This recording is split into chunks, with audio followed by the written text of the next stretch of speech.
The Awakening, The Resurrection, Leo Tolstoy, Part 9, Chapter 76.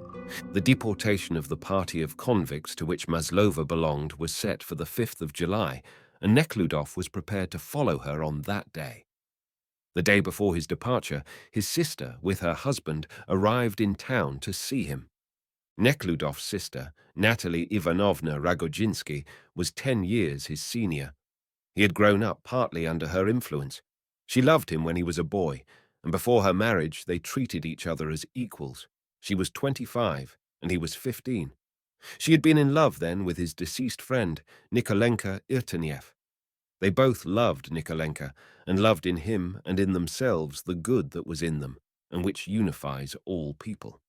Since that time they had both become corrupted, he by the bad life he was leading, she by her marriage to a man whom she loved sensually, but who not only did not love all that which she and Dmitri at one time considered most holy and precious, but did not even understand it, and all those aspirations to moral perfection and to serving others to which she had once devoted herself, he ascribed to selfishness and a desire to show off before people.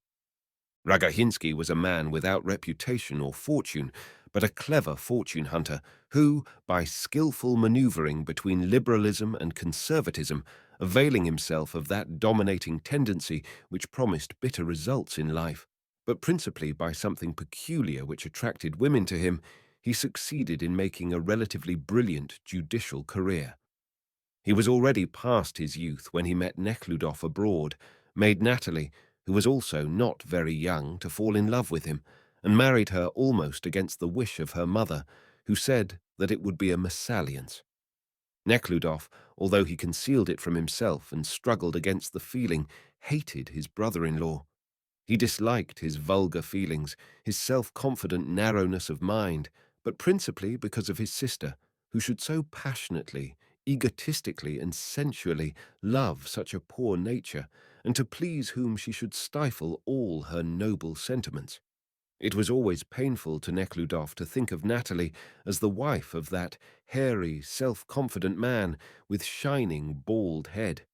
He could not even suppress his aversion to his children, and whenever he heard that she was about to become a mother, he experienced a feeling of compassion for her being again infected with something bad by the man who was so unlike all of them. The Ragodzinskys arrived without their children and engaged the best suite in the best hotel. Natalie Ivanovna immediately went to the old home of her mother, and learning there that her brother had moved to furnished rooms, she went to his new home. The dirty servant, meeting her in the dark, ill-smelling corridor, which was lit up by a lamp during the day, announced that the prince was away. Desiring to leave a note, Natalie Ivanovna was shown into his apartments. She closely examined the 2 small rooms.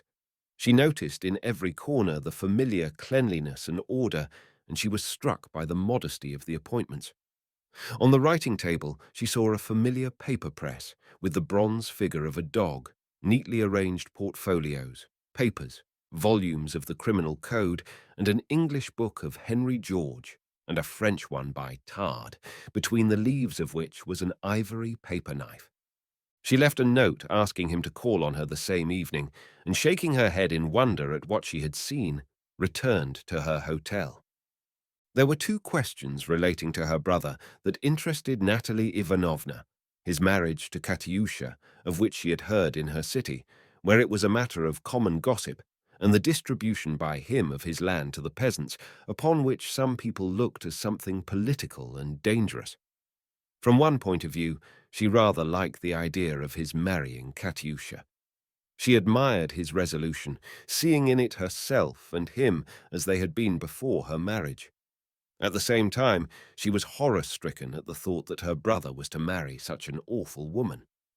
The latter feeling was the stronger, and she decided to dissuade him from marrying her, although she knew how hard that would be. The other affair, that of his parting with his land, she did not take so close to heart, but her husband was indignant at such folly, and demanded that she influence her brother to abandon the attempt. Ignatius Nikiforovich said that it was the height of inconsistency, foolhardiness, and pride. that such an act could only be explained, if at all, by a desire to be odd, to have something to brag about, and to make people talk about oneself. What sense is there in giving the land to the peasants and making them pay rent to themselves, he said. If his mind were set on doing it, he could sell them the land through the bank. There would be some sense in that. Taking all in all, his act is very eccentric, said Ignatius Nikiforovitch, already considering the necessity of a guardianship, and he demanded that his wife should seriously speak to her brother of this, his strange intention. Chapter 77. In the evening, Nekhludoff went to his sister. Ignatius Nikiforovitch was resting in another room, and Natalie Ivanovna alone met him. She wore a tight-fitting black silk dress with a knot of red ribbon, and her hair was done up according to the latest fashion. She was evidently making herself look young for her husband. Seeing her brother, she quickly rose from the divan, and rustling with her silk skirt, she went out to meet him. They kissed and, smiling, looked at each other. There was an exchange of those mysterious, significant glances in which everything was truth. Then followed an exchange of words in which that truth was lacking. They had not met since the death of their mother. "You have grown stout and young," he said. Her lips contracted with pleasure. "And you have grown thin." "Well, how is Ignatius Nikiforovitch?" asked Nekhludoff. "He is resting. He has not slept all night." A great deal should have been said here, but their words said nothing, and their glances said that that which interested them most was left unsaid. "I have been at your lodging." "Yes, I know it. I have moved from the house. I am so lonely and weary. I do not need any of those things, so you take them, the furniture, everything." "Yes, Agrippina Petrovna told me. I have been there. I thank you very much. But—" At that moment, the servant brought in a silver tea service. Natalie Ivanovna busied herself with making the tea. Nekhludoff was silent. "Well, Dmitri, I know everything," Natalie said resolutely, glancing at him. "I am very glad that you know. Do you think it possible to reform her after such a life?" He was sitting erect on a small chair, attentively listening to her, prepared to answer satisfactorily her every question. He was still in that frame of mind which, after his last meeting with Maslova, filled his soul with tranquil happiness and love for all mankind. "It is not her that I intend to reform, but myself," he answered. Natalie Ivanovna sighed. "There are other means besides marriage. And I think that that is the best. Besides, that will bring me into that world in which I can be useful." "I do not think," said Natalie Ivanovna, "that you could be happy. It is not a question of my happiness." "Of course. But if she possesses a heart, she cannot be happy. She cannot even desire it." "She does not. I understand. But life demands something different." "Life only demands that we do what is right," said Nekhludoff, looking at her face, still beautiful, although covered with fine wrinkles around the eyes and mouth. "Poor dear, how she has changed," thought Nekhludoff, recalling Natalie as she had been before her marriage, and a tender feeling, woven of countless recollections of their childhood, rose in his breast toward her. At that moment, Ignatius Nikiforovitch, as usual holding his head high and projecting his broad chest, entered the room with shining eyeglasses, bald head, and black beard. "How do you do? How do you do?" he greeted Nekhludoff, unnaturally accentuating his words. They pressed each other's hand, and Ignatius Nikiforovitch lowered himself into an armchair. "Am I disturbing you?" "No, I do not conceal anything I say or do from anybody." As soon as Nekhludoff saw that face, those hairy hands, and heard that patronizing tone, his gentle disposition immediately disappeared. "Yes, we have been speaking about his intention," said Natalie Ivanovna. "Shall I pour out some tea for you?" she added, taking the teapot. "Yes, if you please. What intention do you refer to?" "My intention of going to Siberia with that party of convicts, among whom there is a woman I have wronged," said Nekhludoff. "I heard that you intended more than that." Yes, and marry her if she only desires it. I see. And may I ask you to explain your motives, if it is not unpleasant to you? I do not understand them. My motives are that the first step on her downward career. Nekhludov became angry because he could not find the proper expression. My motives are that I am guilty while she is punished. If she is punished, then she is also, probably, guilty. She is perfectly innocent. And, with unnecessary agitation, Nekhludov related the whole case. Yes, that was an omission by the presiding justice, but in such cases there is the Senate. The Senate sustained the verdict. Ah, then there were no grounds of appeal, said Ignatius Nikiforovitch, evidently sharing the well-known opinion that truth is the product of court proceedings. The Senate cannot go into the merits of a case, but if there is really a judicial error, a petition should be made to the emperor. That was done, but there is no chance of success. Inquiries will be made at the ministry, which will refer them to the Senate, and the Senate will repeat its decision, and, as usual, the innocent will be punished. In the first place, the ministry will not refer to the Senate, and Ignatius Nikiforovitch smiled condescendingly, but will call for all the documents in the case, and, if it finds an error, will so decide. In the second place, an innocent person is never, or at least very seldom, punished. Only the guilty is punished. And I am convinced that the contrary is true, said Nekhludov, with an unkind feeling toward his brother-in-law. I am convinced that the majority of the people convicted by courts are innocent. How so? They are innocent in the ordinary sense of the word, as that woman was innocent of poisoning, as that peasant is innocent of the murder which he has not committed, as that mother and son are innocent of the arson which was committed by the owner himself, and for which they came near being convicted. Of course, there always have been and always will be judicial errors. Human institutions cannot be perfect. And then, a large part of the innocent, because they have been brought up amid certain conditions, do not consider the acts committed by them criminal. Pardon me, that is unfair. Every thief knows that stealing is wrong. That theft is immoral, Ignatius Nikiforovitch said, with the calm, self-confident, and at the same time somewhat contemptuous smile which particularly provoked Nekhludov. No, he does not know. He is told not to steal, but he sees and knows that the employers steal his labor, keep back his pay, and that the officials are constantly robbing him. That is anarchism, Ignatius calmly defined the meaning of his brother-in-law's words. I do not know what it is, but I am speaking of facts, Nekhludov continued. He knows that the officials are robbing him. He knows that we, the landlords, own the land which ought to be common property, and when he gathers some twigs for his oven, we send him to jail and try to convince him that he is a thief. I do not understand, and if I do, I cannot agree with you. The land cannot be nobody's property. If you divide it, Ignatius Nikiforovitch began, being fully convinced that Nekhludov was a socialist, and that the theory of socialism demands that all the land should be divided equally, that such division is foolish, and that he can easily refute it. If you should divide the land today, giving each inhabitant an equal share, tomorrow it will again find its way into the hands of the more industrious and able among them.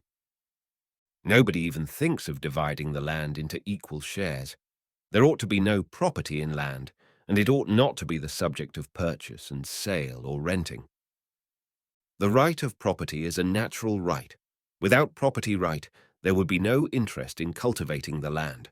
Destroy property right, and we will return to the condition of the savage, authoritatively said Ignatius Nikiforovitch. On the contrary, only then will land not lie idle as it is now. But Dmitri Ivanovitch, it is perfect madness. Is it possible in our time to destroy property in land? I know it is your old hobby, but permit me to tell you plainly. Ignatius Nikiforovitch turned pale, and his voice trembled. The question was evidently of particular concern to him. I would advise you to consider that question well before attempting its practical solution. You are speaking of my personal affairs? Yes. I assume that we are all placed in a certain position and must assume the duties that result from that position must support those conditions of existence into which we were born, which we have inherited from our forefathers, and which we must hand over to our posterity. I consider it my duty. Excuse me, continued Ignatius Nikiforovitch, who would not be interrupted. I am not speaking of myself and my children. The fortune of my children is secure, and I earn enough to live in easy circumstances, and therefore my protest against your, permit me to say, ill-considered actions is not based on personal interest, but on principle, and I would advise you to give it a little more thought, to read. You had better let me decide my own affairs. I think I know what to read and what not to read, said Nekhludoff, turning pale and feeling that he could not control himself, became silent and began to drink his tea. Chapter 78. Well, how are the children? Nekhludoff asked his sister, having calmed down. Thus the unpleasant conversation was changed. Natalie became calm and talked about her children. She would not speak, however, about those things which only her brother understood in the presence of her husband, and in order to continue the conversation, she began to talk of the latest news, the killing of Koneski in the duel. Ignatius Nikiforovitch expressed his disapproval of the condition of things which excluded the killing in a duel from the category of crimes. His remark called forth Nekhludoff's reply, and a hot discussion followed on the same subject, neither expressing fully his opinion, and in the end they were again at loggerheads. Ignatius Nikiforovitch felt that Nekhludoff condemned him, hating all his activity, and he wished to prove the injustice of his reasoning. Nekhludoff, on the other hand, to say nothing of the vexation caused him by his brother-in-law's interference in his affairs. In the depth of his soul, he felt that his brother-in-law, his sister, and their children, as heirs, had the right to do so, was indignant at the calm and confident manner of that narrow-minded man who continued to consider legal and just that which to Nekhludoff was undoubtedly foolish. This self-confidence irritated him. What should the court do? Asked Nekhludoff. Sentence one of the duelists, as it would a common murderer, to hard labor. Nekhludoff's hands again turned cold, and he continued with warmth. Well, what would be then? Justice would be done. As if the aim of courts was to do justice, said Nekhludoff. What else? Their aim is to support class interests.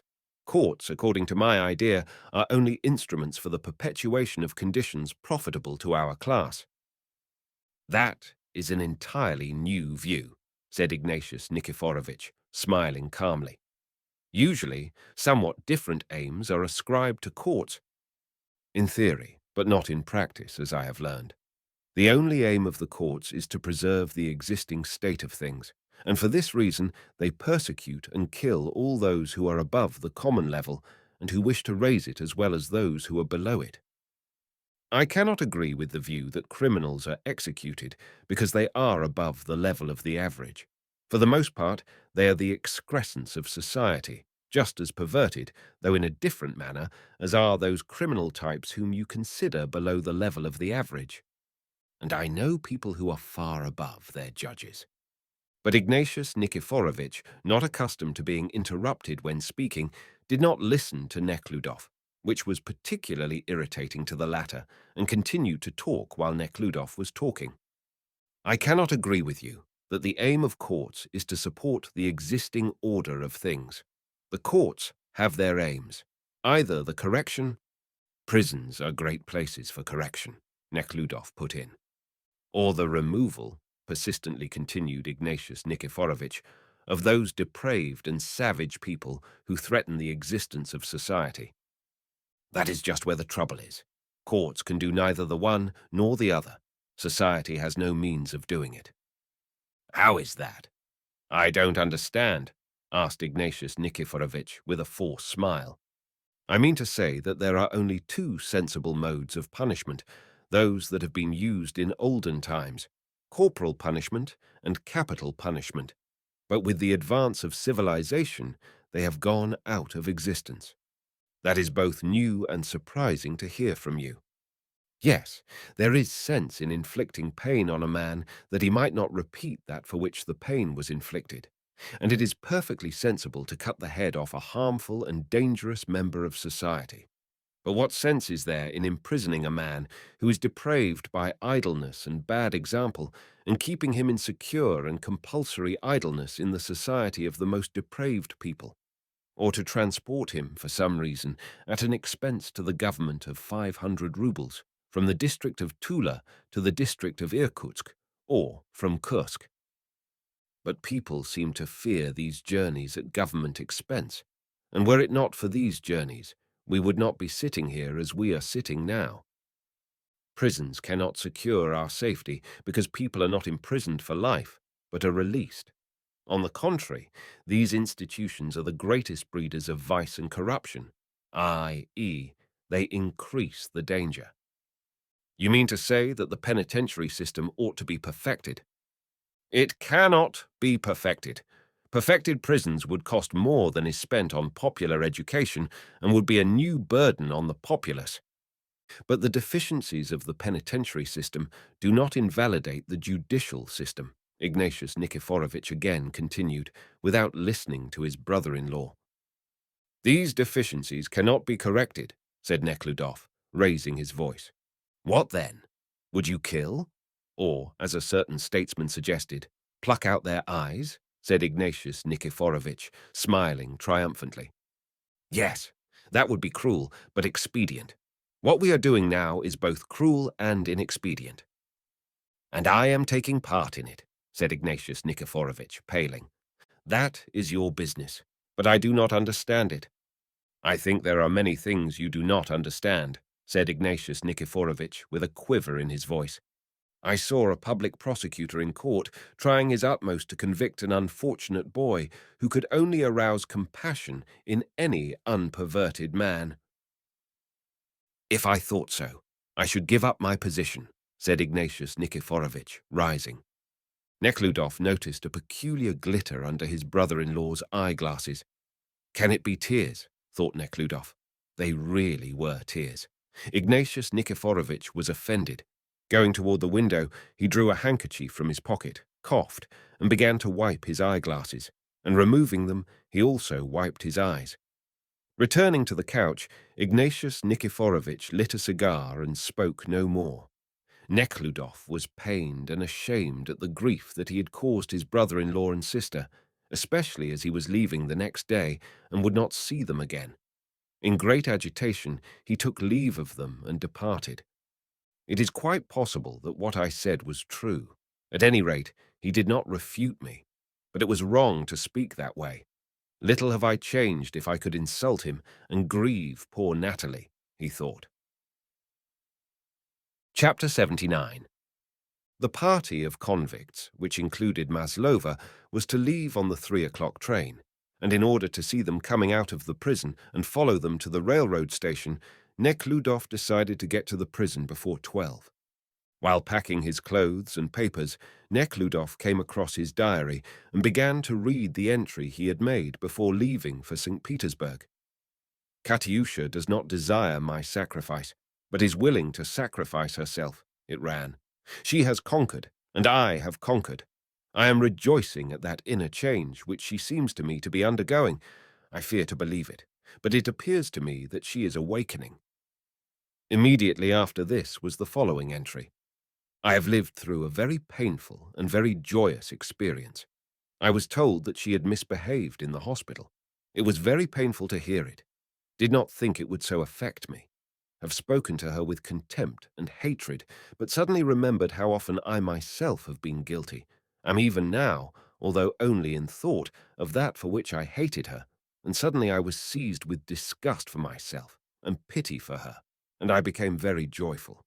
If we would only see in time the beam in our own eye, how much kinder we would be. Then he made the following entry for the day. Have seen Katyusha, and because of my self-content, was unkind and angry, and departed with a feeling of oppression. But what can I do? A new life begins tomorrow. Farewell to the old life. My mind is filled with numberless impressions, but I cannot yet reduce them to order. On awakening the following morning, Nekhludov's first feeling was one of sorrow for the unpleasant incident with his brother-in-law. I must go to see them, he thought, and smooth it over. But looking at the clock, he saw that there was no time left, and that he must hasten to the prison to see the departure of the convicts.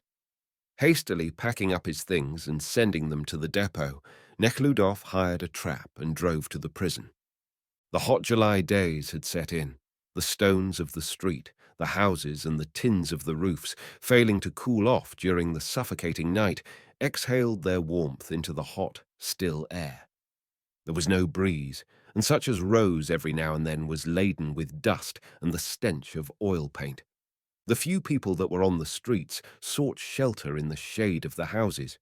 Only sunburnt street pavers in bath shoes were sitting in the middle of the street, setting boulders into the hot sand.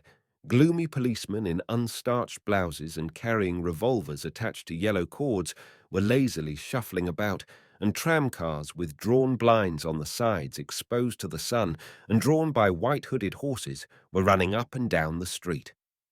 When Nekhludov arrived at the prison, the formal delivery and acceptance of the departing convicts, which began at 4 in the morning, were still going on. The party consisted of 623 men and 64 women. All had to be counted. The weak and sick had to be separated, and they were to be delivered to the convoy. The new inspector, 2 assistants, a physician, his assistant, the officer of the convoy, and a clerk were sitting in the shade around a table with papers and documents, calling and examining each convict and making entries in their books. One half of the table was already exposed to the sun. It was getting warm and close from want of air and from the breathing of the convicts standing nearby. "Will there ever be an end?" said a tall, stout, red-faced captain of the convoy, incessantly smoking a cigarette and blowing the smoke through the moustache which covered his mouth. "I am exhausted. Where have you taken so many? How many more are there?" The clerk consulted the books. 24 men and the women. "Why are you standing there? Come forward," shouted the captain to the crowding convicts. The convicts had already been standing 3 hours in a broiling sun, waiting their turn.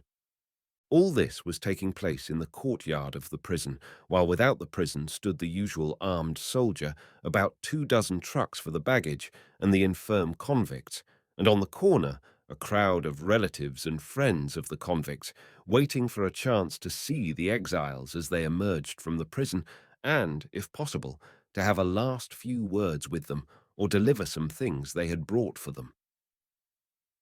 Nekhludov joined this crowd. He stood there about an hour. At the end of the hour, from behind the gates, came the clatter of chains, the tramping of feet, voices of command, coughing, and the low conversation of a large crowd.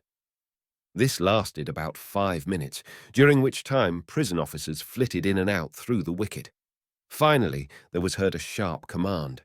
The gates were noisily flung open, the clatter of the chains became more distinct, and a detachment of guardsmen in white blouses and shouldering guns marched forth and arranged themselves, evidently as a customary maneuver, in a large semicircle before the gates. Again a command was heard, and the hard-labor convicts, in pairs, began to pour out. With pancake-shaped caps on their shaved heads and sacks on their shoulders, they dragged their fettered legs, holding up the sacks with one hand and waving the other. First came the men convicts, all in grey trousers and long coats with diamond aces on their backs. All of them, young, old, slim, stout, pale and red-faced, dark-haired, moustached, bearded and beardless, Russians, Tartars, Jews, came, clanging their chains and briskly waving their hands as though going on a long journey. But after making about 10 steps, they stopped and humbly arranged themselves in rows of 4. Immediately behind these came another contingent, also with shaved heads and similarly dressed, without leg fetters, but handcuffed to each other. These were exiles.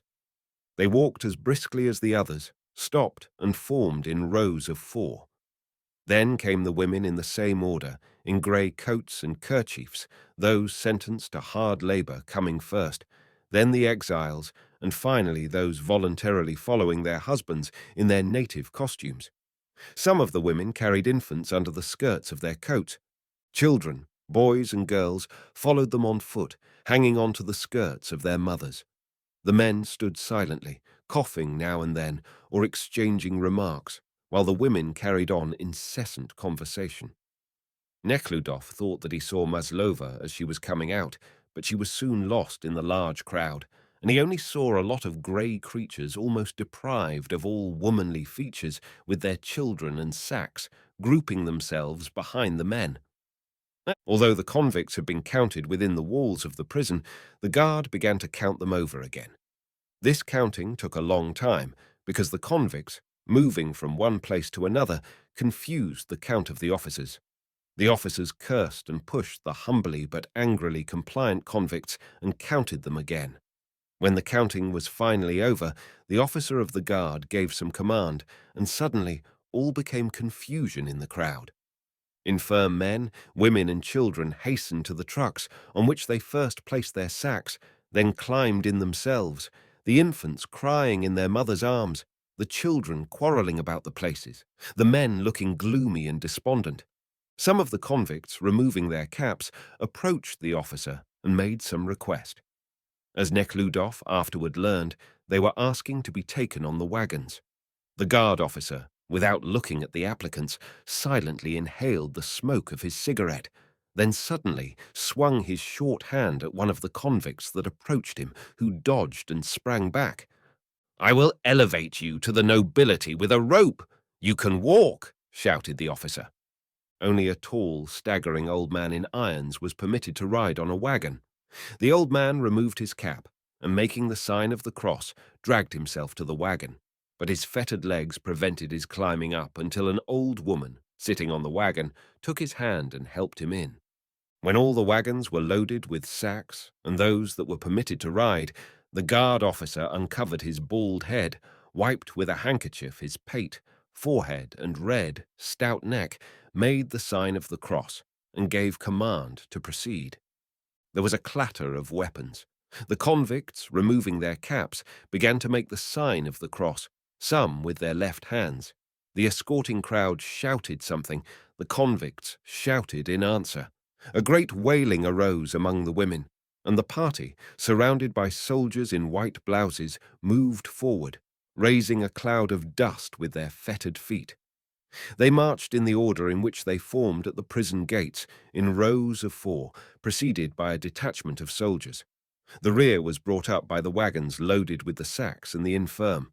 On top of one of the wagons, above all the others, sat a woman, wrapped up in her coat and sobbing incessantly. Chapter 80. When Nekhludoff reached the railroad station, the prisoners were already seated in the cars behind grated windows. There were a few people on the platform come to see their departing relatives, but they were not allowed to come near the cars. The guards were greatly troubled this day.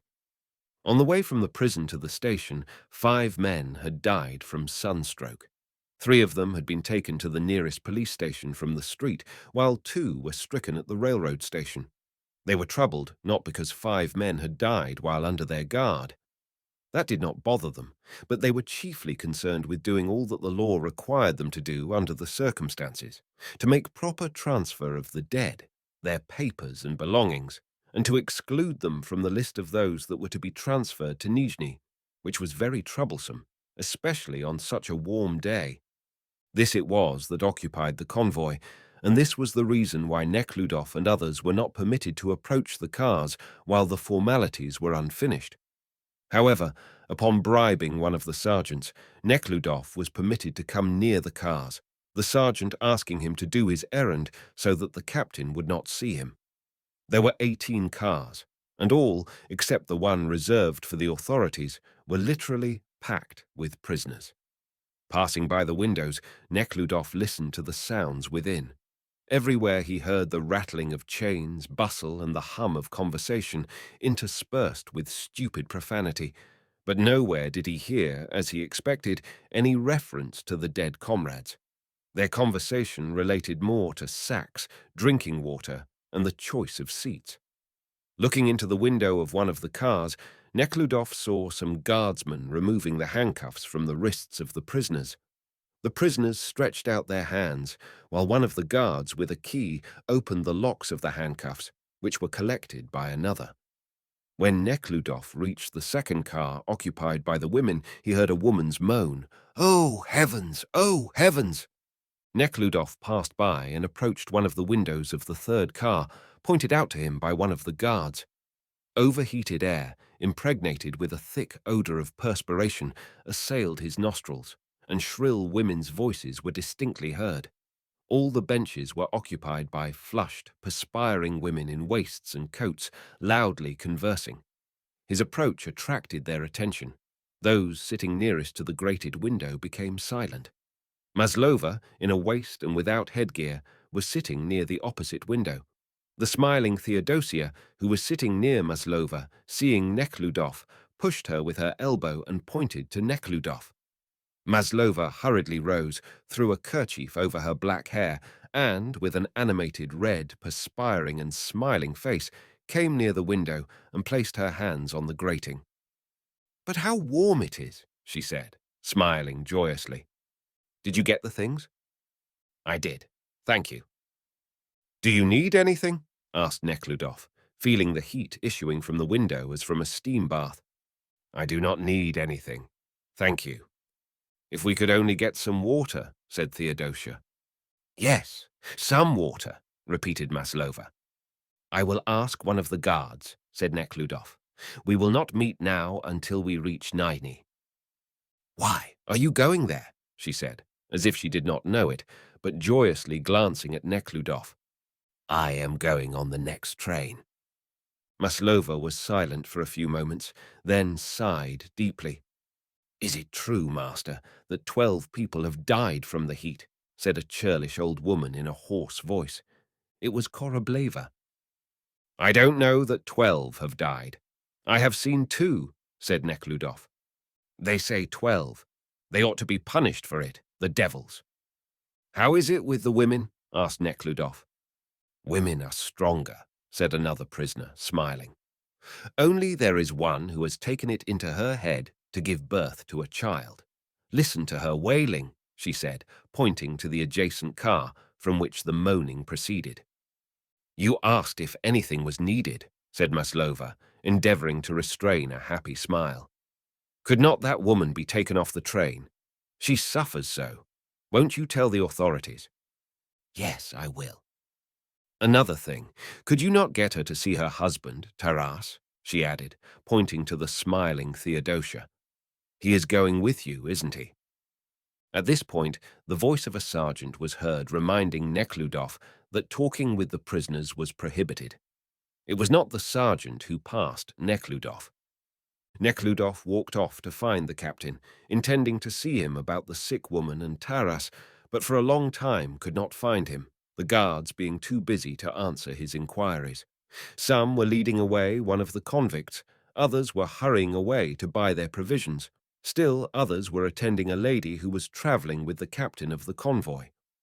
Nekhludoff found the captain after the second bell. The captain, wiping his thick moustache with his short hand and raising his shoulders, was reprimanding one of the sergeants. "What is it you want?" he asked Nekhludoff. "There is a woman giving birth to a child, so I thought it would be well—" "Well, let her. When the child is born, we will see to it," said the captain, passing to his car. The conductor came with a whistle in his hand. The third bell sounded, and a loud wailing rose among the female prisoners and their friends and relatives on the platform. Nekhludoff was standing beside Taras and watched the cars passing before him, with the grated windows and the shaved heads seen through them. As the one in which Maslova was passed, he saw her standing with others at the window, looking at him and smiling piteously. Chapter 81. The passenger train, which was to carry away Nekhludoff, was to start in 2 hours. Nekhludoff at first thought of utilizing these 2 hours in visiting his sister, But after the impressions of the morning, he felt so excited and exhausted that he seated himself on a sofa in the saloon for first-class passengers. But he unexpectedly felt so drowsy that he turned on his side, placed his palm under his cheek, and immediately fell asleep. He was awakened by a servant in dress coat holding a napkin in his hand. Mister, are you not Prince Nekhludoff? A lady is looking for you." Nekhludoff quickly raised himself, rubbing his eyes, and the incidents of the morning passed before his mind's eye. The procession of the convicts, the men who had died from the heat, the grated windows of the cars, and the women huddled behind them, one of whom was laboring in childbirth without aid, and another piteously smiling to him from behind the iron grating. But in reality, he saw a table covered with bottles, vases, chandeliers, and fruit stands. Nimble servants bustling around the table, and in the depth of the saloon, before the lunch counter, loaded with vines and fruits, the backs of passengers leisurely eating their luncheon.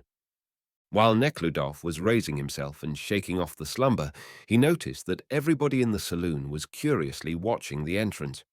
He turned his eyes in the same direction and saw a procession of people who bore an armchair in which was seated a lady, her head covered with tulle. The first bearer was a lackey who seemed familiar to Nekhludoff. The one behind was also a familiar porter with white crown lace around his cap. Behind the armchair came an elegantly dressed maidservant with curly hair, carrying a round leather box and a sunshade. Further behind came the short-necked Prince Korchagin, his shoulders thrown back. Then Missy, Misha, their cousin, and a diplomat, Austin, unfamiliar to Nekhludoff, with his long neck and prominent Adam's apple and an ever-cheerful appearance. He walked impressively, but evidently jestingly talking to the smiling Missy. Behind them came the doctor, angrily smoking a cigarette. The Korchagins were moving from their estate to the prince's sister, whose estate was situated on the Nizhny road. The procession passed into the ladies' room. The old prince, however, seating himself at the table, immediately called over a waiter and began to order something. Missy with Austin also stopped in the dining room and were about to sit down when they saw an acquaintance in the doorway and went to meet her. It was Natalia Ivanovna. She was escorted by Agrippina Petrovna, and as she entered the dining room, she looked around. At almost the same moment, she noticed Missy and her brother.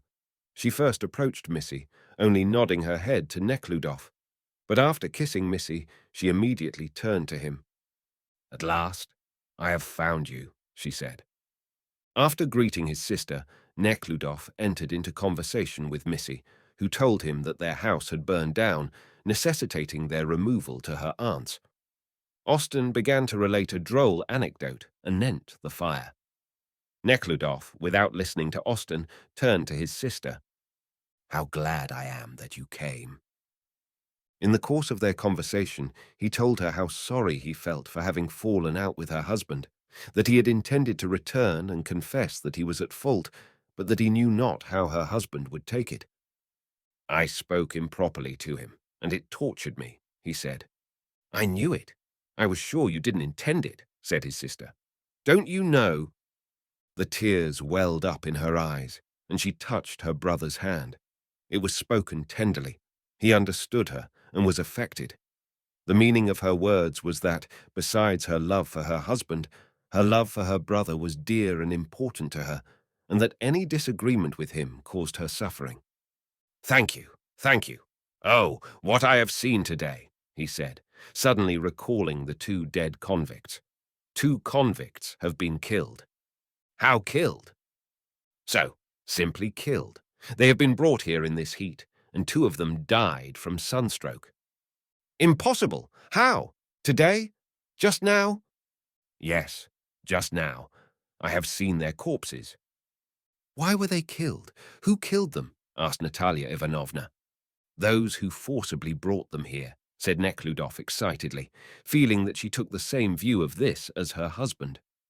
"Oh, my God," said Agrippina Petrovna, coming nearer to them. "Yes, we have no conception of the life these unfortunates are leading, and it is necessary to know it. Nekhludoff added, looking at the old prince, who, sitting at the table with a napkin tucked under his chin and a large glass before him, at that moment glanced at Nekhludoff. "Nekhludoff," he shouted, "won't you take sauce to cool off? It is excellent stuff." Nekhludoff refused and turned away. "But what will you do?" continued Natalia Ivanovna. "I will do what I can. I do not know what, but I feel that I must do something, and I will do what I can." "Yes, yes, I understand that. And what about him?" she said, smiling and nodding in the direction of Korchagin.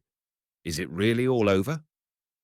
"Yes, it is, and I think without regret on either side. I am very sorry. I like her, but I suppose it must be so. But why should you bind yourself? Why are you following her?" "Because it is proper that I should," Nekhludoff said dryly, as though desiring to change the subject. But he immediately felt ashamed of his coldness to his sister. "Why should I not tell her what I think?" he thought. "And let Agrippina Petrovna also know it," he said to himself, looking at the old servant. The presence of Agrippina Petrovna only encouraged him to repeat his decision to his sister. "You are speaking of my intention to marry Katyusha. You see, I have decided to do it, but she firmly and decidedly refused me," he said, and his voice trembled, as it always did when he spoke of it. "She does not desire my sacrifice, and in her position she sacrifices very much, and I could not accept her sacrifice, even if it were only momentary. That is why I am following her, and I will be near her, and will endeavor to relieve her condition as far as I am able." Natalia Ivanovna was silent. Agrippina Petrovna looked inquiringly at Natalia Ivanovna, shaking her head. At that moment, the procession started again from the ladies' room. The same handsome Philip and the porter were bearing the princess. She stopped the bearers, beckoned Nekhludoff to her side, and in a piteously languid manner extended her white, ring-bedecked hand, with horror anticipating the hard pressure of his. "Epouvantable," she said of the heat. "It is unbearable. Si climat me tue." And having said a few words of the horrors of the Russian climate and invited Nekhludoff to visit them, she gave a sign to the bearers. "Don't fail to come now," she added, turning her long face to Nekhludoff. Nekhludoff went out on the platform. The procession turned to the right, toward the first-class coaches. Nekhludoff, with a porter who carried his baggage, and Taras, with his bags, turned to the left. "That is my comrade," Nekhludoff said to his sister, pointing to Taras, whose story he had told her before. "What, are you taking the third class?" asked Natalia Ivanovna, when Nekhludoff stopped before a third-class car and the porter, with Taras, entered it. "Yes, I will have it more convenient then. Taras is with me. Another thing," he added. "I have not yet given the Kuzminskoye land to the peasants, so that, in case of my death, your children will inherit it." "Dmitri, don't talk that way," said Natalia Ivanovna. "And if I do give it away, then all I have to tell you is that the remainder will be theirs, for I shall hardly marry. And if I do, there will be no children, so that—" "Dmitri, please stop it," said Natalia Ivanovna. But Nekhludoff saw that she was glad to hear what he was saying. The time for parting had come. The conductors were closing the doors, inviting the passengers to take seats, others to leave the cars. Nekhludoff entered the heated and ill-smelling car and immediately appeared on its platform. Natalia Ivanovna was standing opposite and evidently wished to say something, but could not find words. She could not say écrivez, because they had long been ridiculing the customary phrase of parting friends. The conversation about financial affairs and the inheritance at once destroyed the tender relations they had resumed. They now felt themselves estranged from each other, so that Natalia Ivanovna was glad when the train began to move, and she could say with a smile, "Well, Dmitri, goodbye." As soon as the train left, she began to think how to tell her husband of her conversation with her brother, and her face became grave and worried. And though Nekhludoff entertained the best sentiments toward his sister, and he concealed nothing from her, he now felt estranged from her, and was glad to be rid of her. He felt that the Natasha of old was no more, that there was only a slave of an unpleasant, dark, hairy man with whom he had nothing in common. He plainly saw this because her face became illumined with peculiar animation only when he spoke of that which interested her husband, of the distribution of the land among the peasants and of the inheritance. This made him sad. Chapter 82. The heat in the large car of the third class, due to its exposure to the scorching sun rays and the large crowd within, was so suffocating that Nekhludoff remained on the platform. But there was no relief even there, and he drew in long breaths when the train rolled out beyond the houses, and the movement of the train created a draught. Yes, killed, he repeated to himself, and to his imagination appeared with unusual vividness the beautiful face of the second dead convict, with a smile on his lips, the forbidding expression of his forehead, and the small, strong ear under the shaved, bluish scalp. And the worst part of it is that he was killed, and no one knows who killed him. Yet he was killed. He was forwarded, like the others, at the order of Maslenikov. Maslenikov probably signed the usual order with his foolish flourish on a printed letterhead, and of course does not consider himself guilty. The prison physician who inspected the convicts has still less reason for considering himself guilty. He carefully fulfilled his duties, separated the weak ones, and could not possibly foresee either the terrible heat or that they would be taken away so late and in such a crowd. The inspector? But the inspector only carried out the order that on such a day so many men and women prisoners should be sent away. No more guilty was the officer of the convoy, whose duty consisted in receiving so many people at such a place and delivering them at another place. He led the party in the usual way, according to instructions, and could not possibly foresee that such strong men, like the two whom Nekhludoff had seen, would succumb and die. No one was guilty, and yet the men were killed by these very people who were innocent of their death. All this happened, thought Nekhludoff, because all those people, the governor, inspector, and the other officers, saw before them not human beings and their duties toward them, but the service and its requirements. Therein lies the difficulty. In his meditation, Nekhludoff did not notice how the weather had changed. The sun had hidden behind a low strip of cloud, and from the southern sky a light grey mass, from which a slanting rain was already pouring in the distance over the fields and forests, was coming on. Now and then a flash of lightning rent the clouds, and the rattle of the train mingled with the rattle of thunder. The clouds came nearer and nearer. The slanting drops of rain, driven by the wind, pattered on the platform of the car and stained Nekhludoff's overcoat. He moved to the other side, and drawing in the fresh, humid air and the odor of the wheat coming from the parched ground, he looked on the passing gardens, forests, the rye fields just turning yellow, the emerald streaks of oats, and the furrows of the dark green flowering potato. Everything looked as if covered with varnish. The green and yellow colors became brighter, the black became blacker. More, more, said Nekhludoff, rejoicing at the reviving fields and gardens under the abundant rain. The heavy rain did not last long. The clouds partly dissipated, and the last fine shower fell straight on the wet ground. The sun came forth again, the earth brightened, and a low but brilliant violet-tinged rainbow, broken at one end, appeared in the eastern horizon. What was I thinking of? Nekhludoff asked himself, when all these changes of nature came to an end and the train descended into a vale. Yes, I was thinking that all those people, the inspector, the guard, and all those servants, for the most part gentle, kind people, have become wicked. He recalled the indifference of Maslenikov when he told the latter of what was going on in the prison, of the severity of the inspector, the cruelty of the sergeant who refused the use of the wagons to the weak convicts and paid no attention to the suffering of the woman in childbirth. All those people were evidently proof against the feeling of sympathy.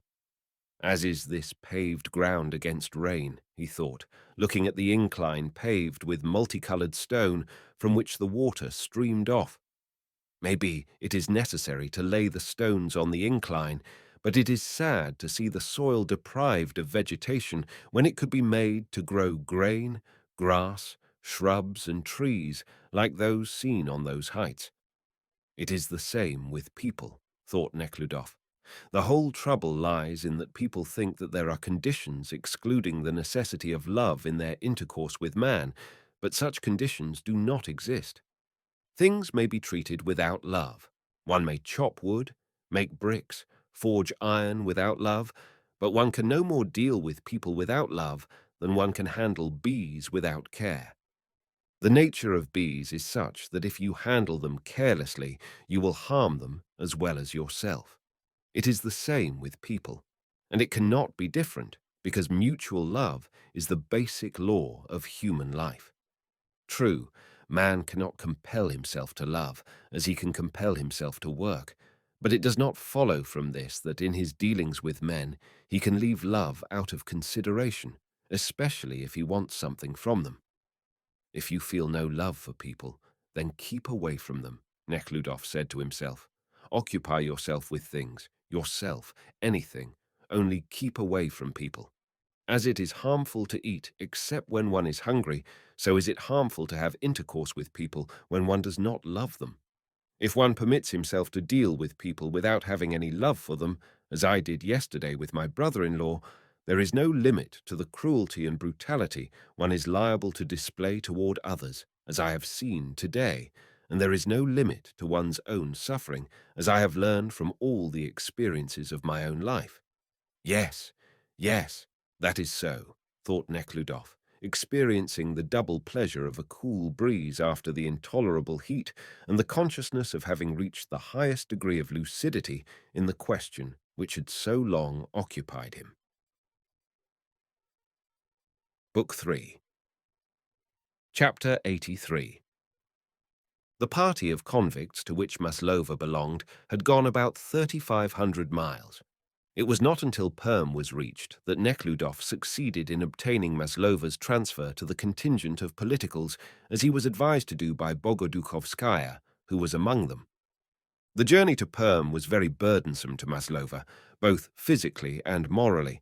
Physically because of the crowded condition of their quarters, the uncleanliness and disgusting insects, which gave her no rest.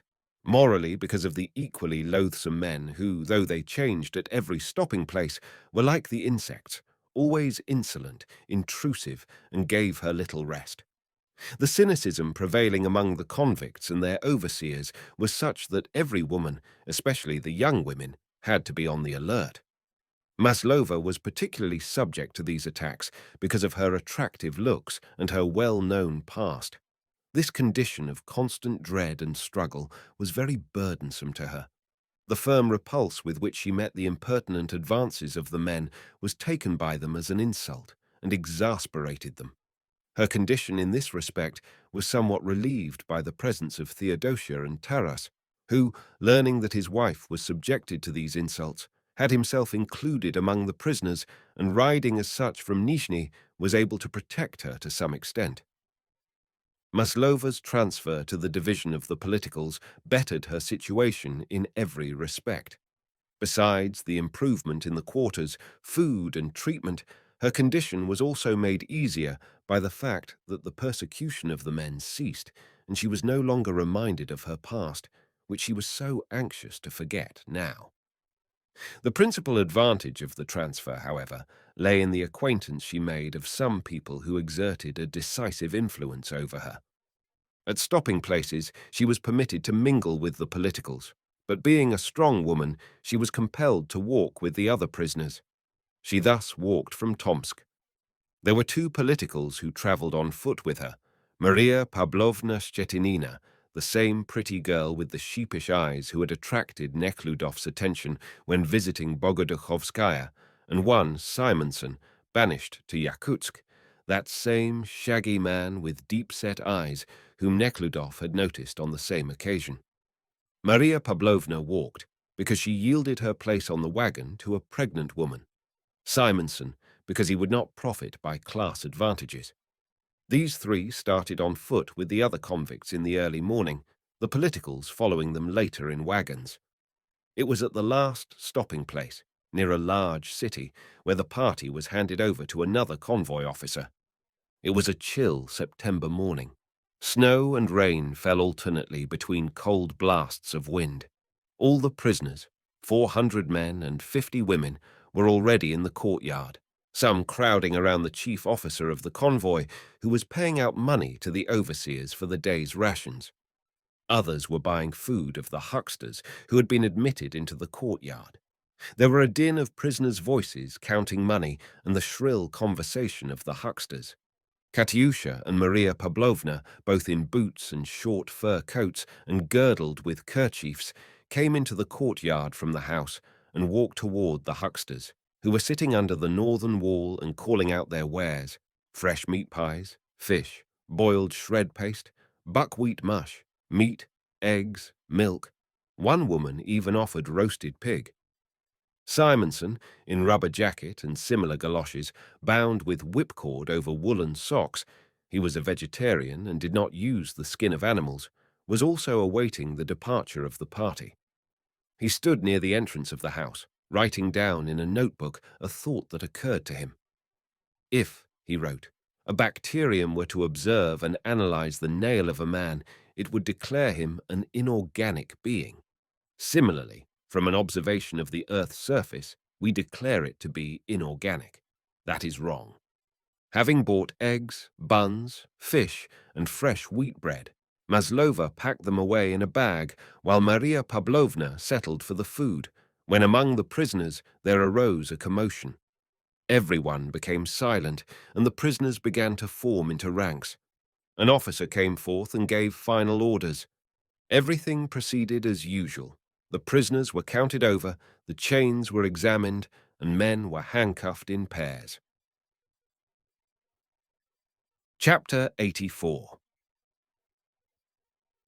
After 6 years of luxurious and pampered life in the city, and 2 months in prison among the politicals, her present life, notwithstanding the hard conditions, seemed to Katyusha very satisfactory.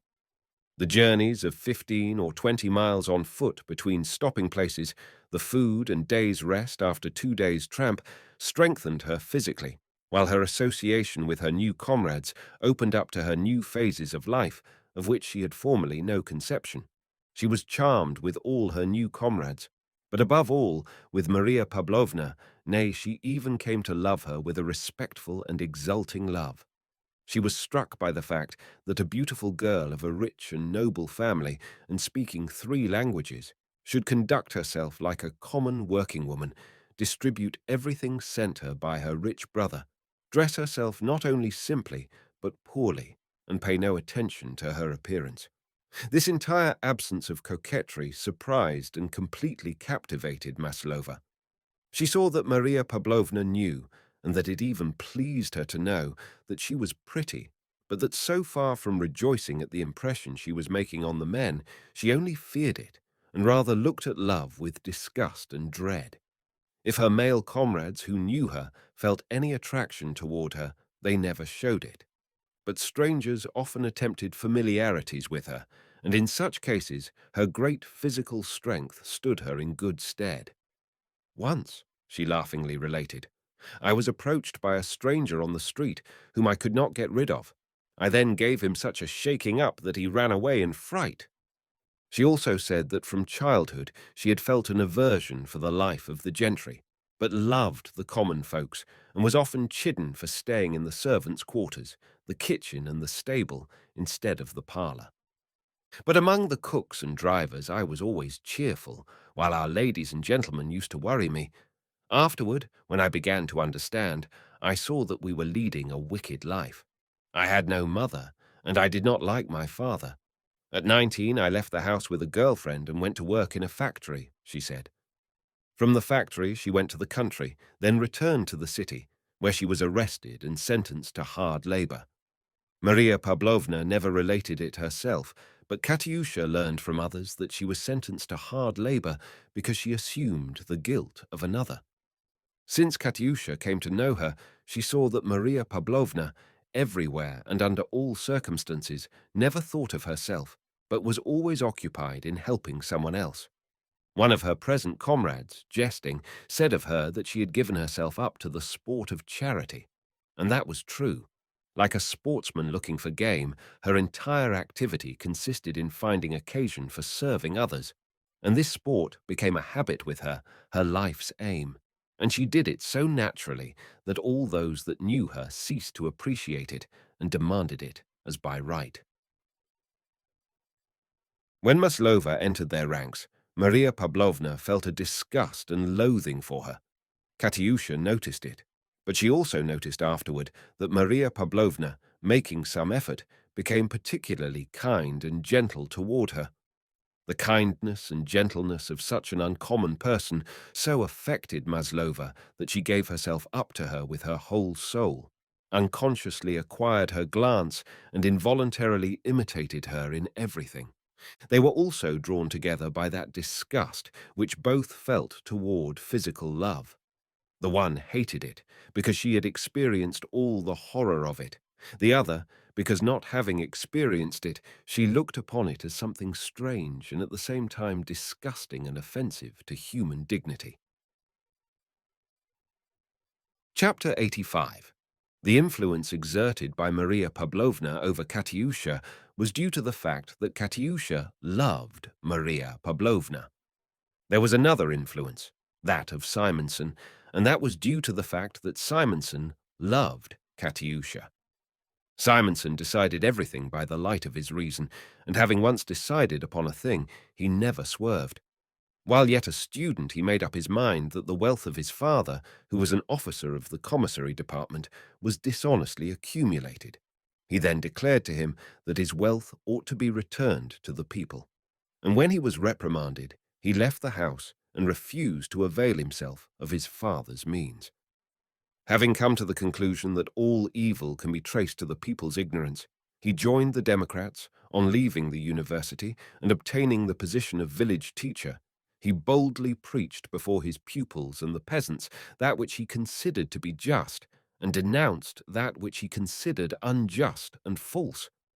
He was arrested and prosecuted. During the trial, he decided that the court had no right to judge him, and said so. The judges disagreeing with him and proceeding with the trial, he concluded not to answer their questions and remained silent. He was sentenced to exile in the government of Archangel. There he formulated a religious creed defining all his actions. According to this religious teaching, nothing in the world is dead. There is life in everything. All those things which we consider dead, inorganic, are but parts of a huge organic body which we cannot embrace, and that, as a part of a huge organism, man's aim should be to conserve the life of that organism and the lives of all its parts. He therefore considered it a crime to destroy life, was against war, executions, the killing in any manner not only of human beings, but of animals. He also had his theory of marriage, according to which the breeding of people was man's lower function, his higher function consisting in conserving life already existing. He found confirmation of this idea in the existence of phagocytes in the blood. Bachelors, according to him, were the same phagocytes whose function was to help the weak, sickly parts of the organism. And true to his convictions, he had been performing this function since he became convinced of the truth of the theory, although, as a youth, he had led a different life. He called himself, as well as Maria Pavlovna, a phagocyte of the world.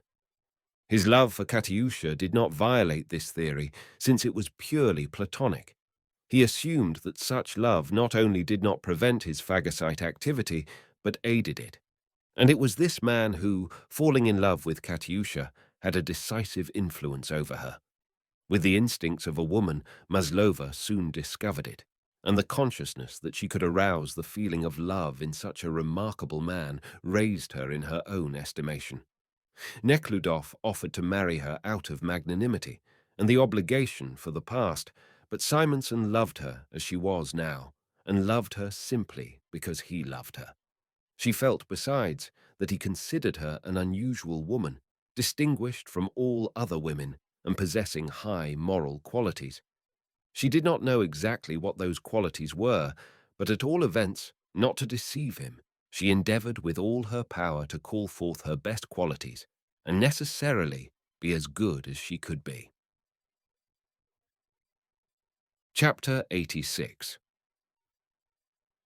Nekhludoff managed to see Maslova only twice between Niny and Perm, once in Nizhny while the prisoners were being placed on a net-covered lighter, and again in the office of the Perm prison. On both occasions he found her secretive and unkind.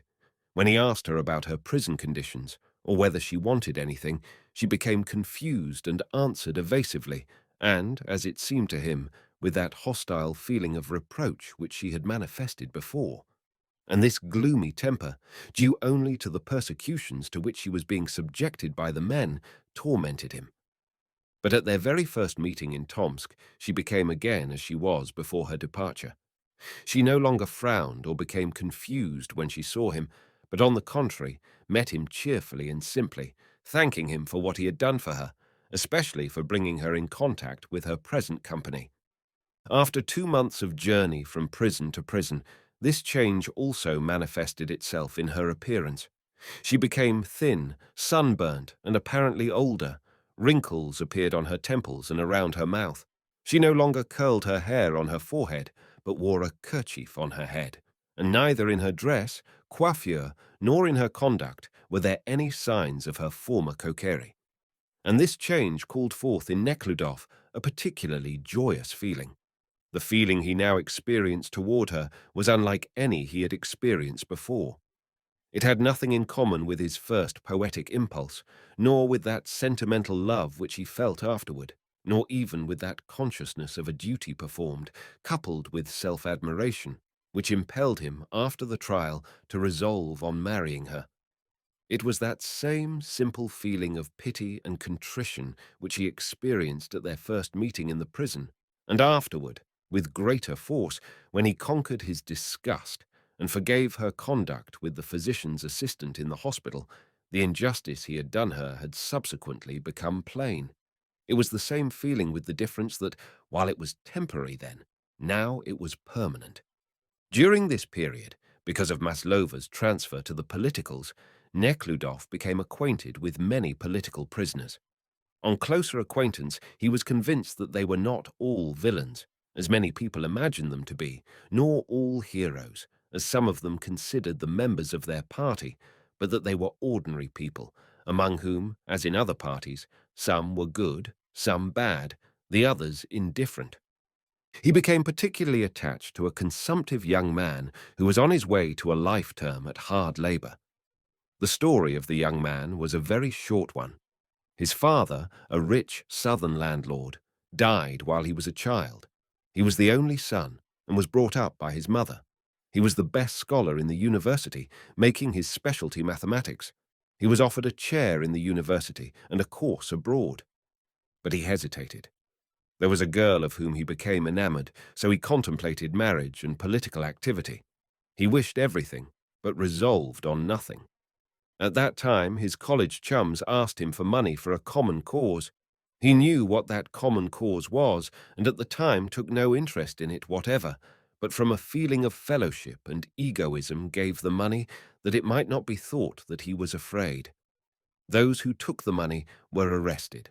A note was found from which it was learned that the money had been given by Kriltsov. He was arrested, taken to the police station, then to the prison. After his discharge, he travelled now south, now to St. Petersburg, then abroad, and again to Kiev and to Odessa. He was denounced by a man in whom he placed great faith. He was arrested, tried, kept in prison 2 years, and finally death sentence was imposed on him, but was afterward commuted to hard labor for life. He was stricken with consumption while in prison, and under the present circumstances had but a few months to live, and he knew it. Chapter 87.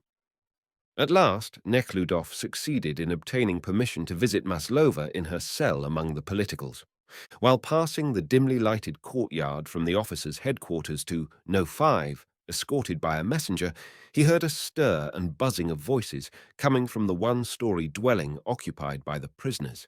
And when he came nearer and the door was opened, the buzzing increased and turned into a babel of shouting, cursing and laughing. A rattling of chains was heard, and a familiar noisome air was wafted from the doorway.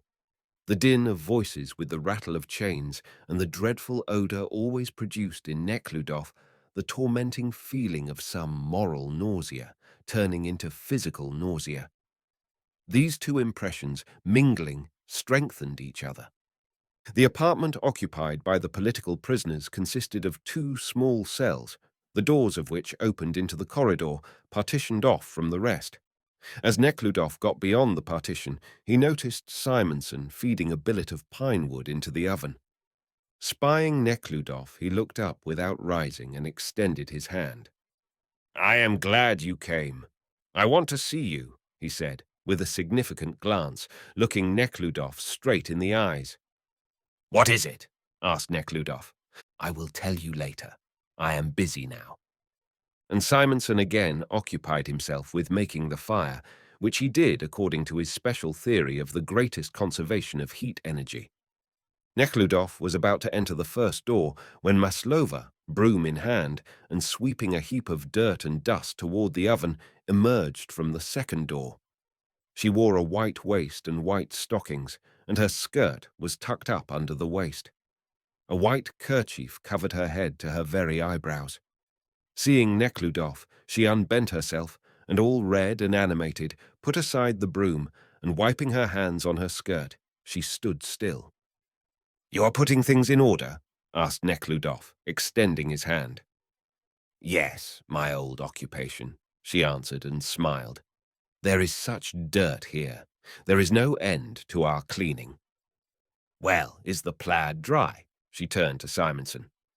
"Almost," said Simonson, glancing at her in a manner which struck Nekhludoff as very peculiar. "Then I will fetch the furs to dry.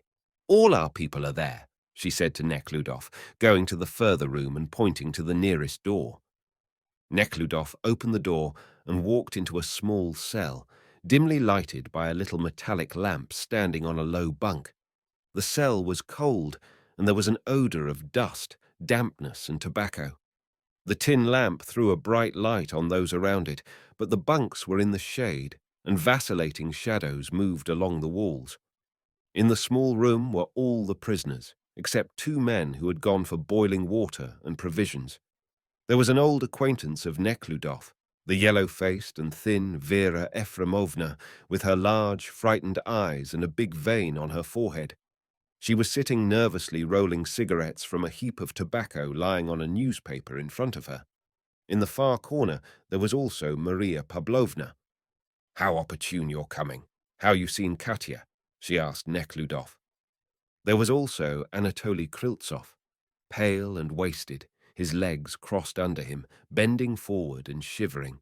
He sat in the far corner, his hands hidden in the sleeves of his fur jacket, and with feverish eyes looked at Nekhludoff.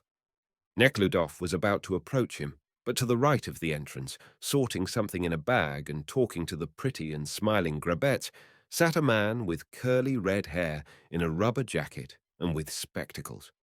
His name was Novodvorov, and Nekhludoff hastened to greet him. Of all political prisoners, Nekhludoff liked him best. Novodvorov glanced over his spectacles at Nekhludoff, and frowning, he extended his thin hand. "Well, are you enjoying your journey?" he said, evidently in irony. "Yes, there are many interesting things," answered Nekhludoff, pretending not to see the irony and treating it as a civility. Then he went over to Kryltsov. In appearance, Nekhludoff seemed to be indifferent, but in reality he was far from being so to Novodvorov. These words of Novodvorov, and his evident desire to say something unpleasant, jarred upon his kindly sentiments, and he became gloomy and despondent. "Well, how is your health?" he said, pressing Kryltsov's cold and trembling hand. "Pretty fair, only I cannot get warm. I am all wet," said Kryltsov, hastily hiding his hand in the sleeve of his coat.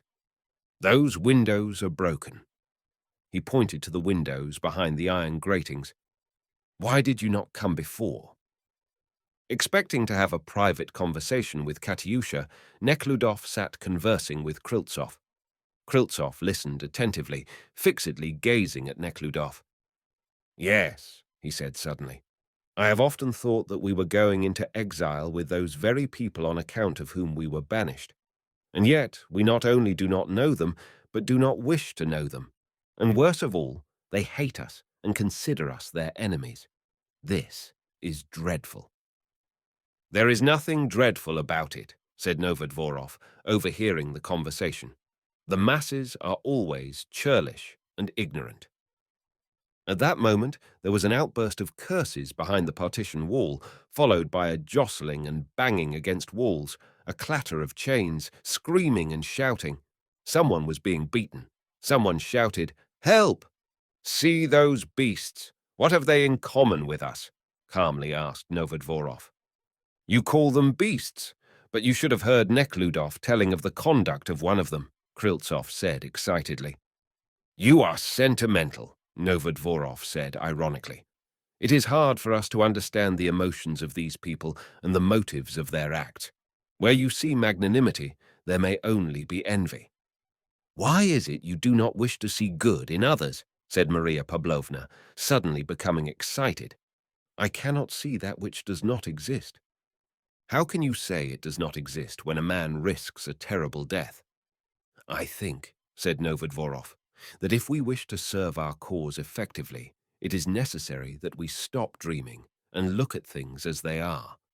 We must do everything for the masses and expect nothing from them. The masses are the object of our activity, but they cannot be our collaborators while they are as inert as they are now. And it is, therefore, perfectly elusive to expect aid from them before they have gone through the process of development, that process of development for which we are preparing them." "What process of development?" said Kriltsov, becoming red in the face.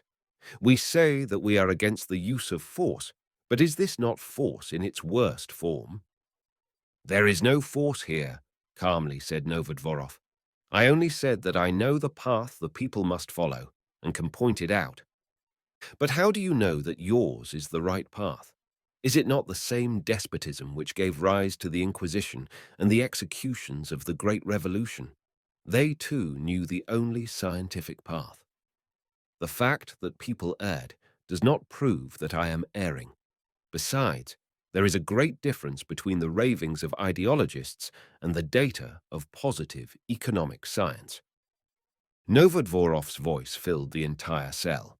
He alone was speaking. All the others were silent. "Those eternal discussions," said Maria Pavlovna at a momentary lull. "And what do you think of it?" Nekhludoff asked Maria Pavlovna. "I think that Anatoly is right, that we have no right to force our ideas on the people." "That is a strange conception of our ideas," said Novodvorov, and he began to smoke angrily. "I cannot talk to them," Kriltsov said in a whisper, and became silent. "And it is much better not to talk," said Nekhludoff.